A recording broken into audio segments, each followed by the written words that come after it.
وعنا معهم برحمتك يا أرحم الراحمين. أما بعد فالسلام عليكم ورحمة الله تعالى وبركاته. The topic I was given to talk about is the causes of fragmented Islamic communities and how do we transform that. So I figured I'll start telling you what the topic is. The topic is a very difficult topic. And it's a highly academic topic too.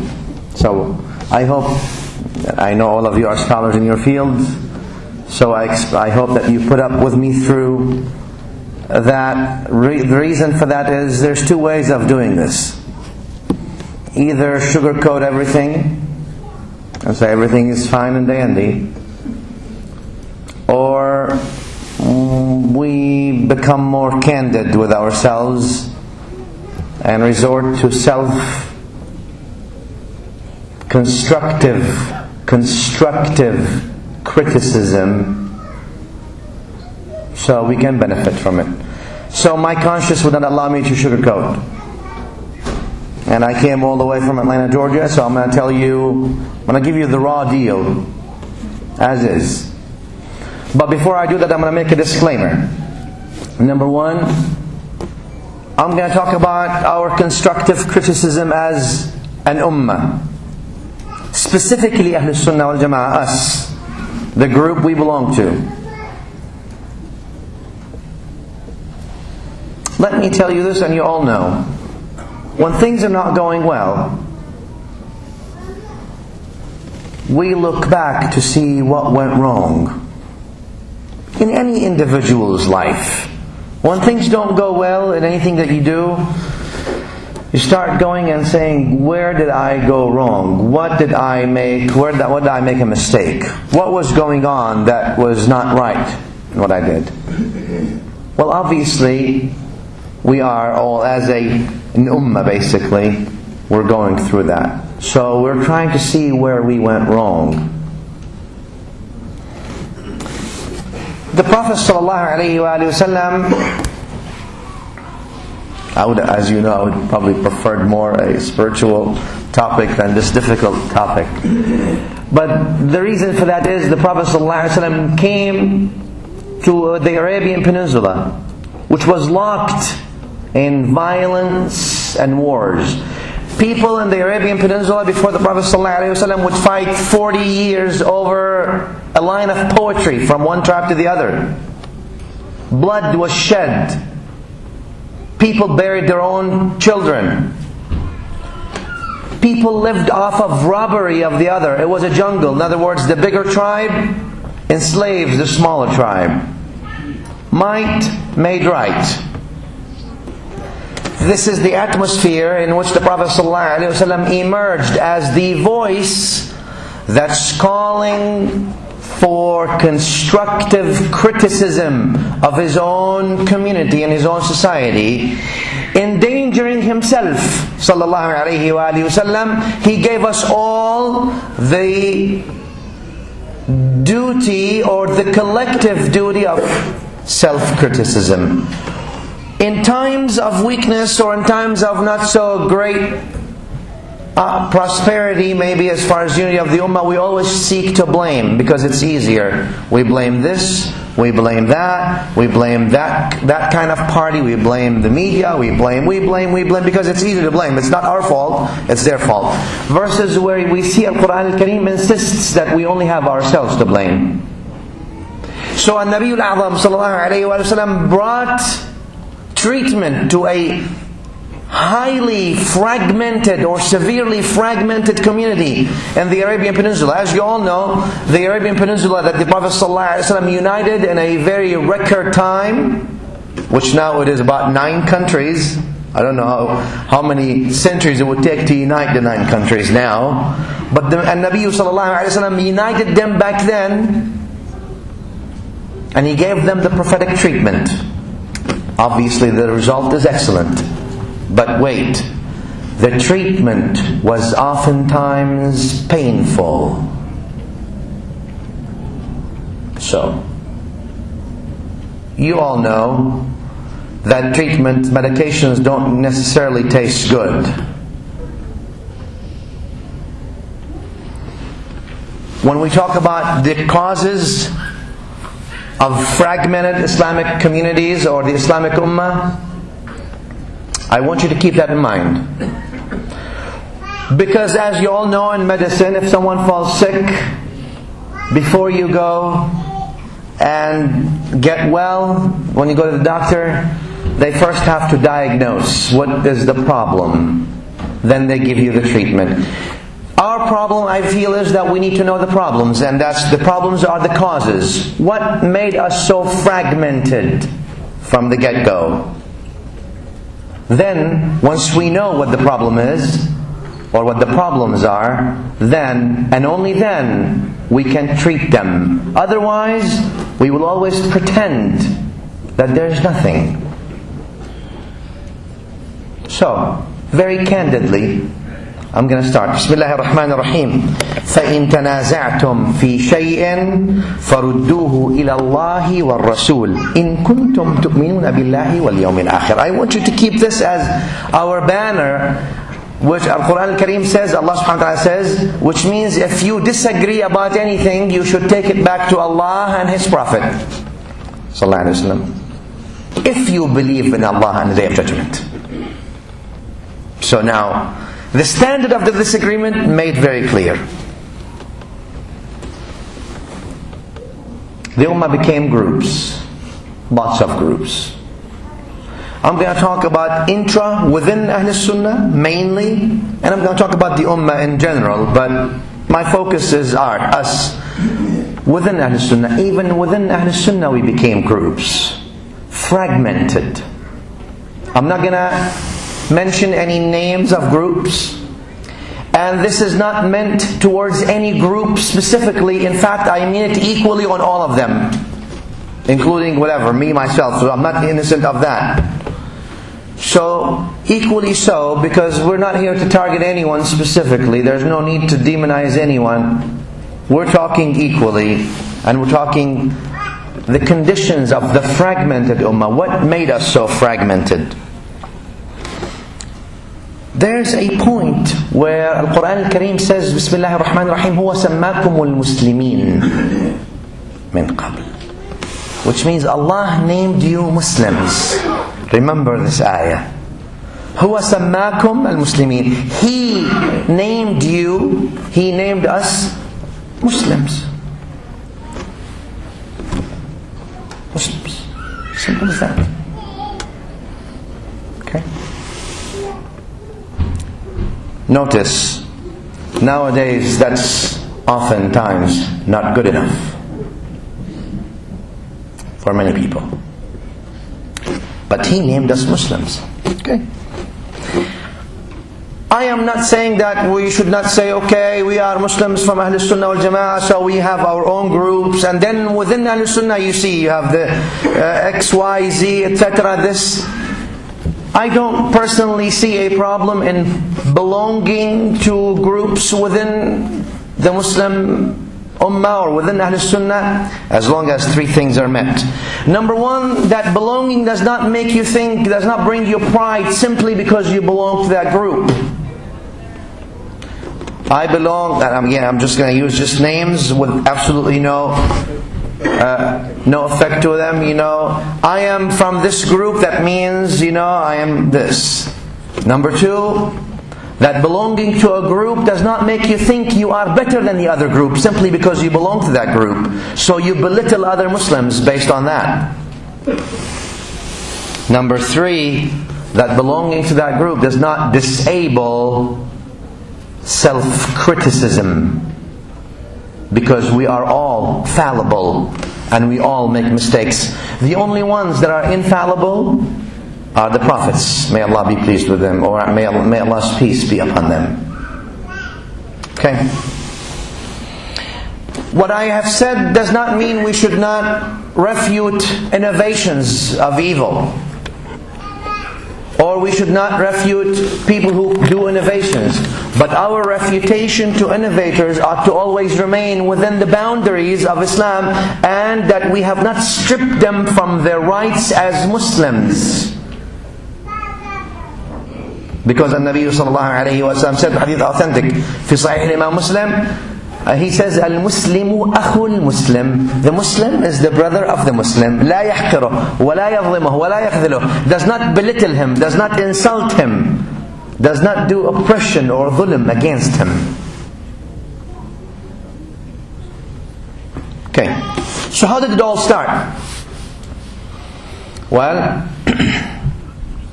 it starts maybe with the term, or it is right now still fueled by the term we call aqidah. What do you mean aqidah? Yeah? At the time of the Prophet ﷺ, people used to come to the Prophet ﷺ and they learned three things: Iman, Ahkam and Akhlaq. One set. There was no separation of Imaniyat or what we call now Aqidah. By the way, Aqidah is an innovated term. In other words, it's a term that's not found in the Quran nor in the Sunnah, which means a set of belief. At the time of the Prophet ﷺ, this was referred to simply as Iman, as Hadith of Jibreel, Imaniyat. So then eventually we invented a term called Aqidah to put that set of Imaniyat or conditions of Iman or whatever pertains to Iman in that bracket. But at the time of the Prophet ﷺ, a person would come to the Prophet ﷺ and would learn the Iman, what needs to be believed. And you all know Hadith of Jibreel, Fil Bukhari, when Jibreel came to the Prophet ﷺ and said, Ya Rasulullah, what is Iman? He says, Iman, that you believe in Allah and His messengers and His books and the Day of Judgment and the Qada wal Qadar. You all know the hadith. These 6 things. This basically was what Iman was introduced to at the time of the Prophet ﷺ was Sahaba radiyallahu ta'ala anhum ajma'in. Even these 6 things, يعني Iman billah, wal malaika, wal kutub, wal rusul, wal yawm al akhir, wal qada, wal qadar, these 6 things were not detailed in the way that it is nowadays. You find books simply on one aspect and books on another. Were not detailed, nor were they explained in the way they were explained sufficiently to cause belief, and on that belief to cause a positive action and contribution. But the details that we see nowadays in the books of what we call Aqidah, they were not back then. That tafsil, that details that was there, which came eventually later when during the inter-Islamic sectarian and group and political fighting. As-Sahaba radiallahu ta'ala anhum, they used to believe in it. And most of the teaching was done ala sabil ijmal, yani basically on the general aspect, believing in Allah, there's no one but like Him, etc., etc. Nothing is like Him. The books of Allah, the messengers of Allah, etc. And therefore, the Sahaba radiallahu anhu did not pay attention to things that did not really bring or were not conducive to a positive action. What does that mean? Nowadays you see people memorizing Tawheed as a science, for example. The text of Tawheed memorized from A to Z.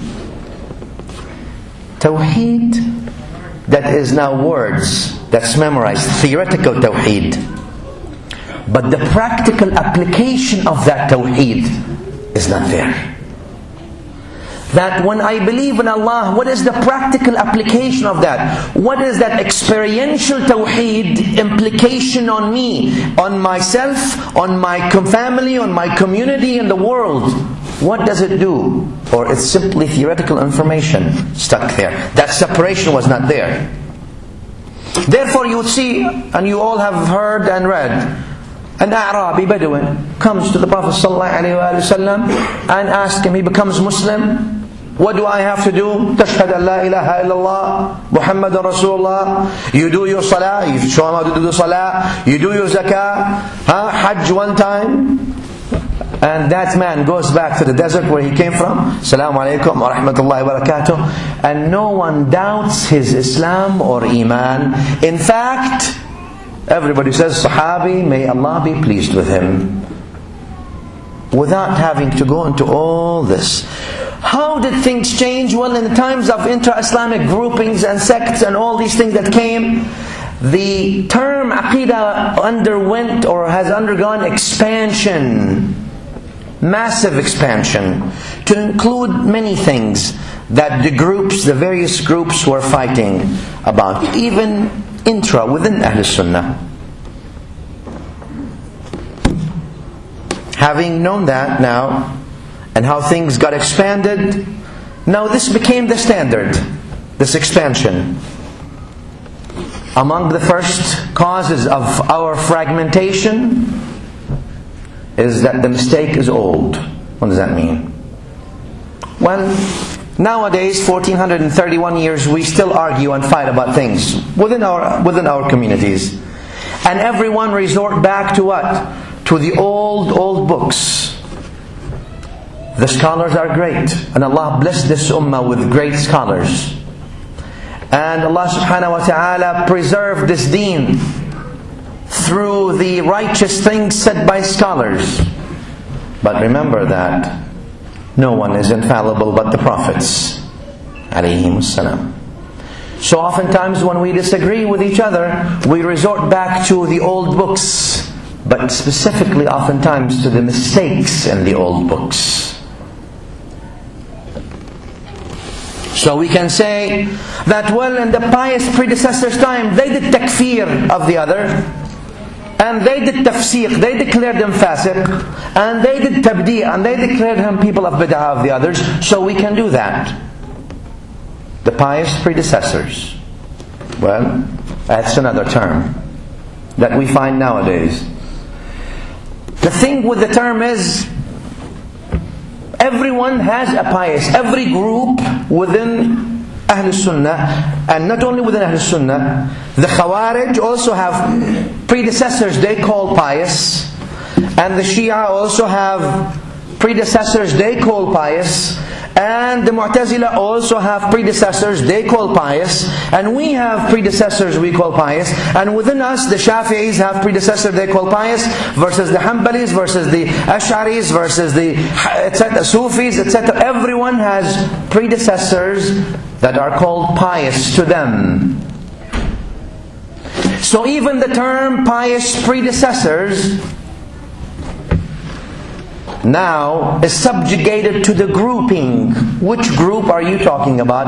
And everyone has a set of people who lived around the same time, between year 100 and year 300 or year 500, who have the same ideas they do. And they are pious predecessors to them. What is the result? The result that we are forcing the youth, and the youth now are seeing that every group tries to put their eyes or put certain glasses on their eyes so they can see things only from this view, while denouncing everyone else. And therefore, this way, the struggle within the Ummah would remain for a long time to come. We would empty our faculties and capacities, and would use our financial, intellectual and other capacities to denounce each other, and to belittle each other, and to write and refute each other.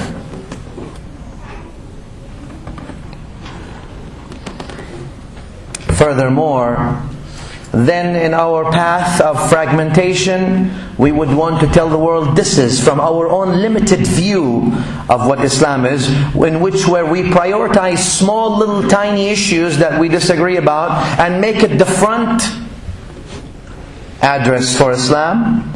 We tell them this is Islam, and we would want to tell people that this is the Islam that the Prophet ﷺ and his Sahaba and all the ulama tried to explain to us. Obviously that's not right. What is the result, or what is the solution?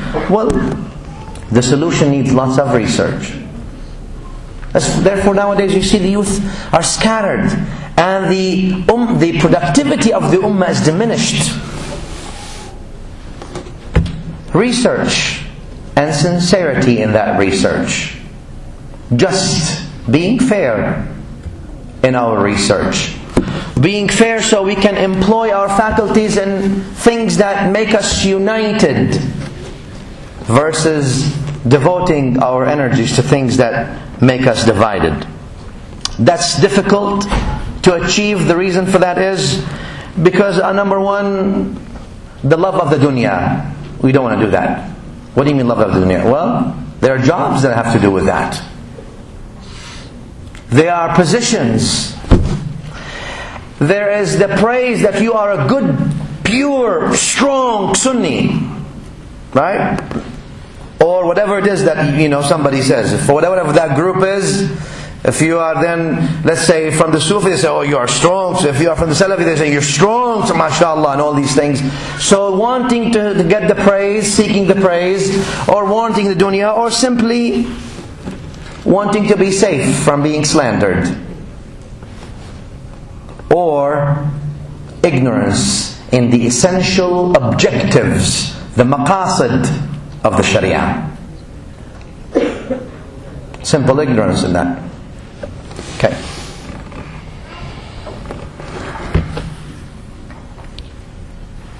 You see the causes for fragmentations nowadays within us, and again,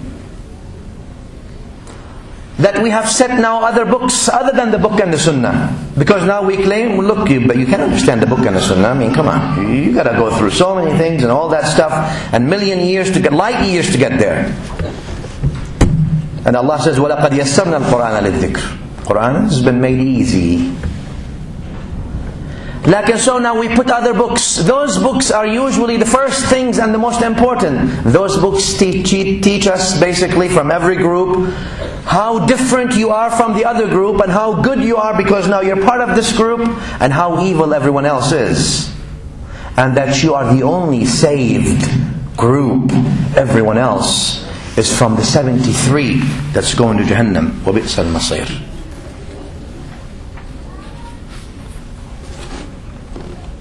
So therefore now referring to the book of Allah and the sunnah of Rasulullah sallallahu alaihi wasallam became only for beautification, for just fillers, to make things look good.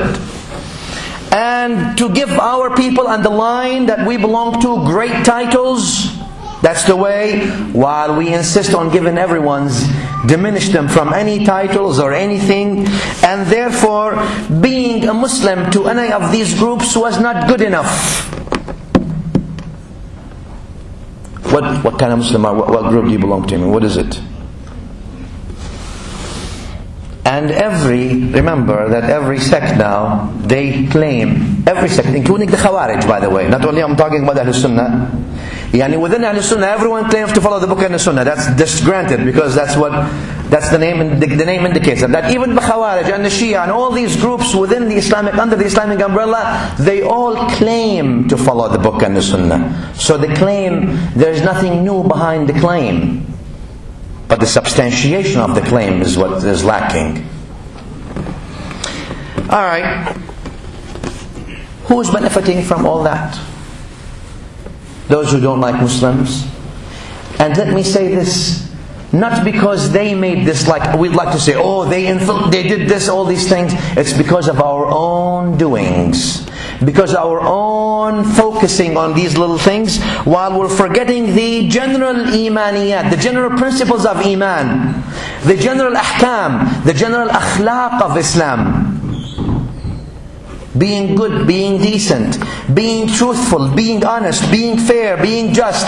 All these things that we were supposed to be doing after the iman in Allah and His books and messengers and the Day of Judgment, etc., etc. Al-Qada wal-Qadar. After doing the ahkam of salah and siyam and zakah and hajj. Important things. What is the maqsad? What is the objective of the Sharia for us? What are we here to do? What is our purpose? But we lost our purpose in these circulars that we do. What are the reasons that made us so fragmented, as you would want me to talk about? Well, I'm just going to enumerate a few. I jotted them down just so I don't forget them. Maybe about 20 of them or so. Number one, lots of forged and inauthentic hadith, or extremely weak that we prioritized and we put there. And again, I say self-criticism is important. So we're criticizing ourselves. as part of the treatment, and I know the treatment is painful, like I said. What are these things? Especially in aqaid. Again, with the reservation in the word aqidah, because imaniyat is what came in the book, iman is what came in the book and the sunnah. Like anyway, the books of aqaid now that contain all kinds of things, that was one of the source of issues and problems that we are still fighting about. Yeah, some things like, for example, what's in the book of sunnah for Abdullah ibn Ahmad Hanbal, that Allah Ta'ala looks like a shab amrad, a young man, clean shaved, etc. Well, that's all, that's kufr, in a sense. Anthropomorphism, likening Allah subhanahu wa ta'ala to His creation. The difference in aqaid also had its implication on the sciences of hadith. What does that mean? Well, you all know the way we authenticate the hadith is based on the transmitters and the narrators of the hadith. And there's a science to authenticate or discard the narrators called jarh wa ta'deel, ilm al-jarh wa ta'deel. Well, unfortunately, we've used the people's sort of where they stand in matters of issues of faith to also use the science or the weapons of authentication and discarding as weapons against those people. حتى Ibn Hajar rahimahullah, Imam Ibn Hajar al-Asqalani, Imam Hajar mentions that he says وقفت على ابن بطة على ابن بطة وقفت, I read something about Ibn Battah said اقشعر له جلدي, that I had goosebumps from, in where basically he made a notion that Ibn Battah mentioned, he tried to change one of the narrations, put a different line of transmitters that are authentic to substantiate a point of hadith that is rejected, supposedly alleged to Ibn Mas'ud, that Allah subhanahu wa ta'ala talked to Musa and he has wool things clothed on him. Obviously this is again kufr, because Allah subhanahu wa ta'ala, nothing is like him subhanahu wa ta'ala. ليس كمثله شيء لم يكن له كفوا أحد. That's the second thing. So he says basically Hajar is trying to say there's no need for him to sort of forge these things so he can prove a point. That's the first aspect, and that's the heaviest aspect. The second aspect or the third is contradictions. What do we mean by contradictions? Well, you see the groups all calling for the book and the sunnah. But when you come down to the beginning of the studies, it's always everything else before the book and the sunnah. By the time you're 50, maybe you'll get to the book and the sunnah if you start out at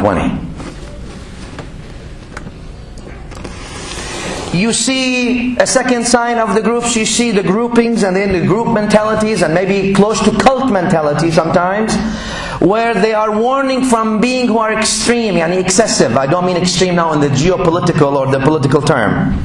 I mean extreme in their thought. So, be careful with the extreme. The Sufis are extremes, for example. The Shias are extreme. And then you come to us also on our side, but you see us also going extreme in our shuyukh and our people and giving them lots of titles, while we're not very generous with titles on the people that we don't like. You see the groups and the grouping mentality now calling for people to be with the jama'ah whenever they are the jama'ah. But whenever they're not with the jama'ah, and the majority is not with them, they say, well, praised are those who are few. We use the weapons of ijma', and I don't want to go into that because it's a little bit technical. But whenever the ijma' does not come our way, we say, no, there's no ijma'. What are you talking about? Which ijma'? Who made ijma' with who? You see also the mistake is all, like I said, even with the Sahaba radiallahu ta'ala anhum ajma'in, may Allah be pleased with them. We stand firmly against the Shia who denounce the Sahaba radiallahu ta'ala anhum, and rightfully so. Yet when it comes to Ali ibn Abi Talib and those who cursed him in the old days, we just give him some excuses and we let it go. We don't want to talk about it. Contradictions. Names. Haris bin Uthman, Thawr bin Zayd, etc., etc. Fifth is the reason for our fragmentations, not only contradictions in our practices, but actually not understanding the evidence of the other. We simply don't want to listen to you. If I belong to this group, I don't want to listen to you. It doesn't matter what you're going to tell me. You can stand here and talk for half an hour, I'm not going to listen. We're not willing to listen. to the evidence and the substantiation of the other. My father, rahmatullahi ta'ala, used to tell me, and that's what his shuyukh used to tell him, if you can't articulate your opponent's points as well as you can articulate your own, you haven't even started to understand. If we are on the haqq, we have nothing to worry about. Okay. Number 6 or 7, doing dhulm to those who we disagree with. Dhulm. First, what kind of dhulm? I call it intellectual terrorism. What does that mean? Someone I disagree with, regardless what they are, within our groups as Ahl-Sunnah al-Jama'ah, and then within the Muslim Ummah. We start doing intellectual terrorism to them, demonizing them. Oh, they're trying to do this. Oh, they hate Islam. Oh, they hate the Sunnah. Oh, they hate this. These people are enemies of the Sunnah, enemies of the Hadith, all these titles. No one who believes in Allah and His Prophet ﷺ is an enemy of Allah and His Prophet ﷺ. Intellectual terrorism. What does that mean? That intellectual terrorism eventually, calling them names. Some of the things that are written, for example, in the book of the Sunnah by Abdullah ibn Muhammad, for example, and obviously it's not, I don't believe it's attributed authentically to the Imam Ahmad rahimahullah radiyallahu anhu, that Abu Hanifa, for example, because in the old days there used to be disagreements between the what they called the people of opinion, or the Hanafis, Abu Hanifa's school, and the people of Hadith at that time. So some of the things that were said, for example, Abu Hanifa was undoing Islam, destroying Islam knot by knot. Crazy stuff. It's okay to disagree, but it's good to have honor in our disagreements.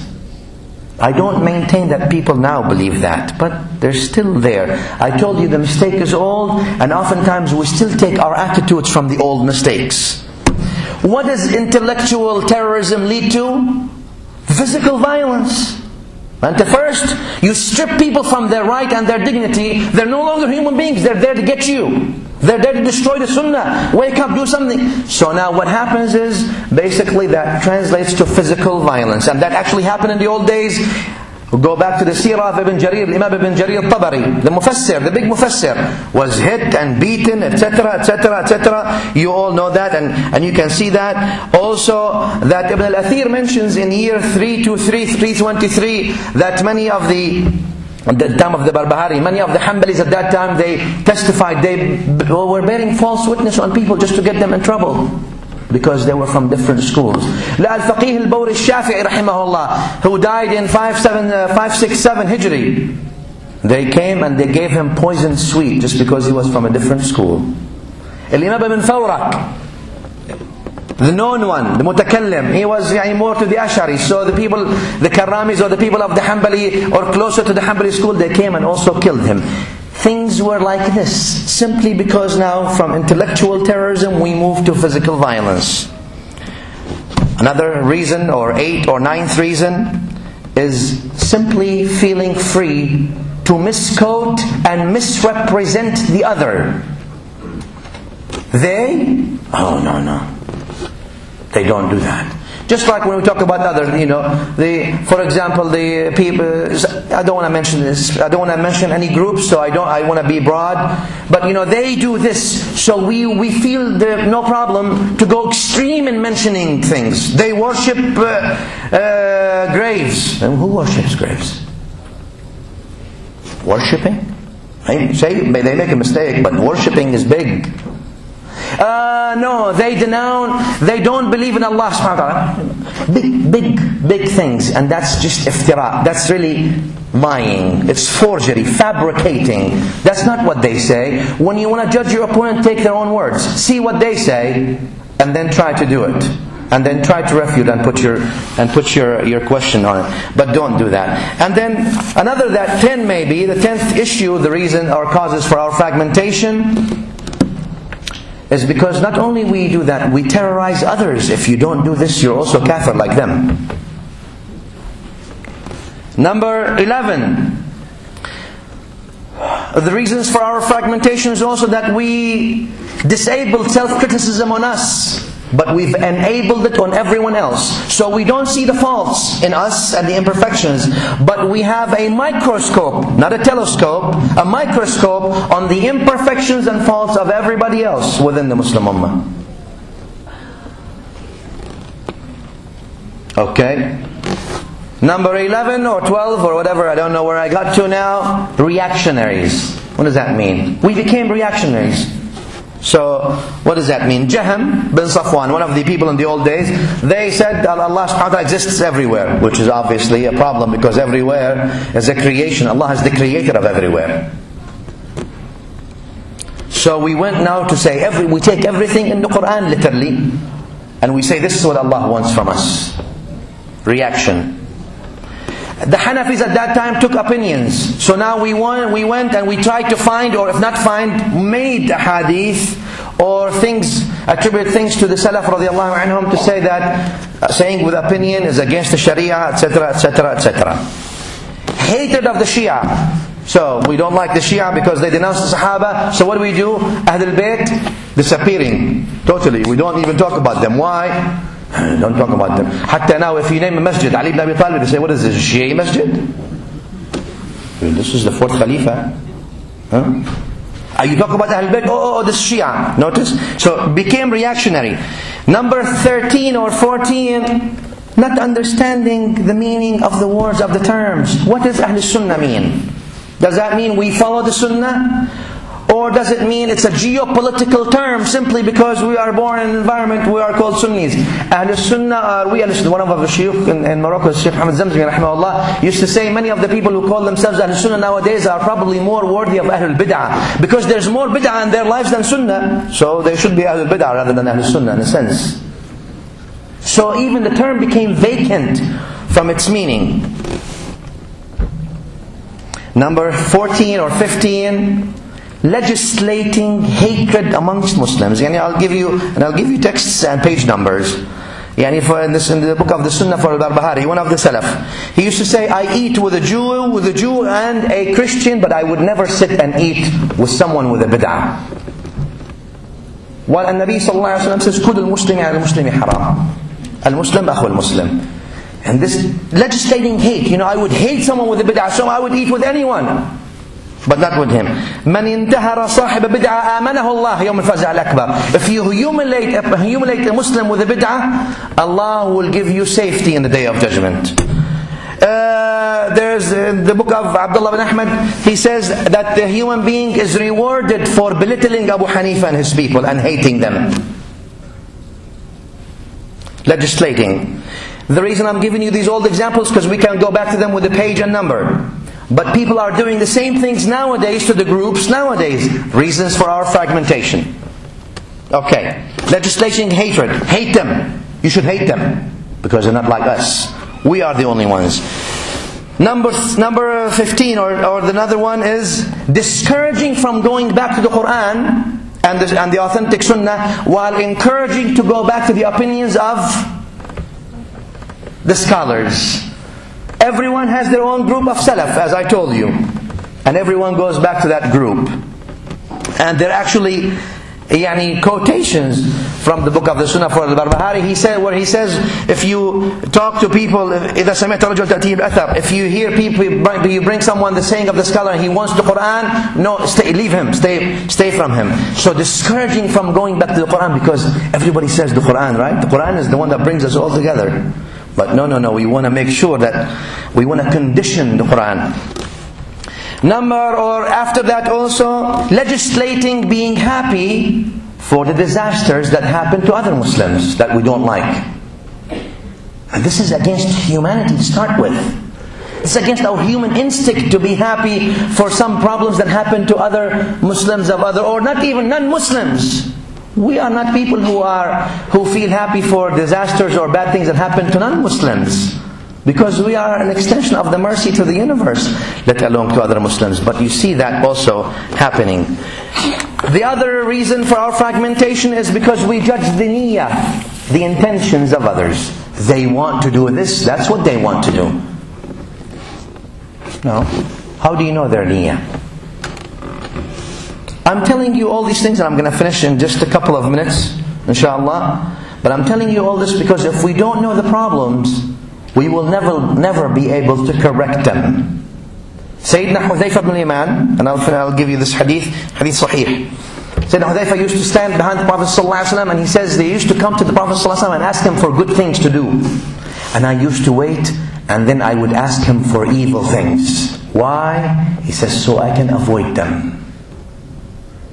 If we don't know the problems, we will never have the answer. Again, I promised you to be candid and frank and straightforward and speak my conscience to you, and that's what I'm doing. Treatment is often painful. Don't ever judge the niyas or the intentions of other people. They might be totally misguided in your mind. Maybe their practice is absolutely wrong. But don't judge their niyyah, their intention. You don't know what their niyyah is. Another one is also that has been legislated in the past: discord or disconnect families simply because different issues. Yani father or son, don't talk to your father if he's among this group. We saw it back then, and again I'll give you references if you want and page numbers, and we see it today. If your father has this understanding, no, you cannot talk haram to talk to him either. Disconnecting families. Number 3, conditioning the Sharia. What is the Sharia? The Quran and the Sunnah. Allah gave us the Quran, and Nabi al-A'zam sallallahu alayhi wa sallam gave us the Sunnah. The authentic Sunnah, Sunnah Sahiha. الحديث that is in موطأ الإمام مالك بلاغ هو بلا أسناد لكن معناه صحيح. تركت فيكم ما إن تمسكتم به لن تضلوا بعد أبدا كتاب الله وسنتي. I left you my book and the Sunnah. Great. But because we have become in this grouping mentalities, the book and the Sunnah are not good enough. Why? They can only be valid, or they are valid implicitly, right? If they are according to our understanding, the understanding of the Salaf. Which Salaf? Everyone has their own Salaf.